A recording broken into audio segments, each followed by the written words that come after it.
నా పేరు ధర్మరాజ్ అండి. ఇప్పుడు మన ప్రభుత్వాలు ఎంఎస్ఎంఈ అని చెప్తున్నాయి, దాన్ని 25%, 40% సబ్సిడీలు ఇస్తున్నాయన్న.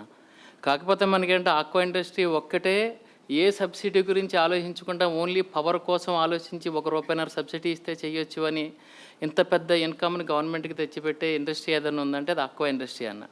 అంటే మిగిలిన ఇండస్ట్రీలు ఏంటంటే 20 లక్షల నుంచి ₹1 పెడితేనే కానీ ఎంఎస్ఎంఈలు స్టార్ట్ అవ్వు. అంటే మినిమం ఏంటంటే 5 లక్షల నుంచి 25 లక్షల రూపాయలు ప్రభుత్వం వాళ్ళకి ఇవ్వాలి, చేయూత ఇవ్వాలి. కాకపోతే ఏంటంటే ఈ ఆక్వా ఇండస్ట్రీ ఒకటే ₹1 కూడా సబ్సిడీ ఆశించకుండా పవర్కి ఇస్తే చాలు మేము చేస్తామని చెప్పి ఎన్నో ఒడిదుడుకులు ఉన్నా కూడా ఇది చేయడానికి సిద్ధపడి ముందుకు వస్తున్నారన్న.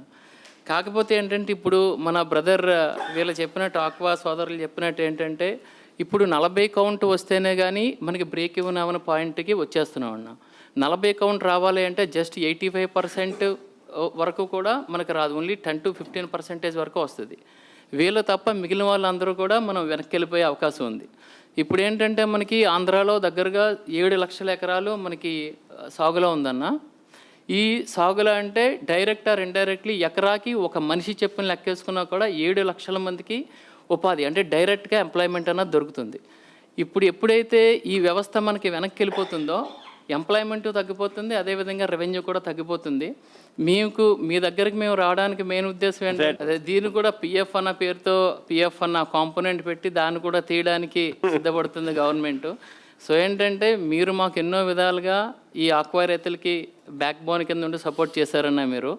మీరు ఆ టైంలో ఏంటంటే కరోనా టైంలో ఇష్టం వచ్చారు అంటే 30 కౌంట్ ఒక ₹400 పైబడి కొంటేనే కానీ రైతుకి కిట్టన రేట్లో వాళ్ళు ₹100 దళారీ వ్యవస్థ వచ్చి కొనడానికి మీకు ఇంతకు మించి అయితే బయట పడేసుకోండి, లేదంటే 100కి అమ్మండి అన్న స్టేజ్లో ఉన్నప్పుడు మీరు మినిమం సపోర్టెడ్ ప్రైస్ అనేది ఒక ప్రైస్ ఫిక్స్ చేసి ఆ ప్రైస్కి మీరు గవర్నమెంట్ ఎంప్లాయీస్ని కొంతమందిని లోకల్గా ఉన్న ఎంప్లాయీస్ని మీరు అడిగి అలాట్ చేసి రైతులకు అందరికీ మెయిల్ చేశారండి చివరి ట్యాంక్ పెట్టే వరకు. ఇప్పుడు ఆ రోజు మీరు కానీ అది చేసి ఉండకపోతే ఈరోజు ఆక్వా రంగం ఇంకో కుండిపడిపోయి ఉండదండి.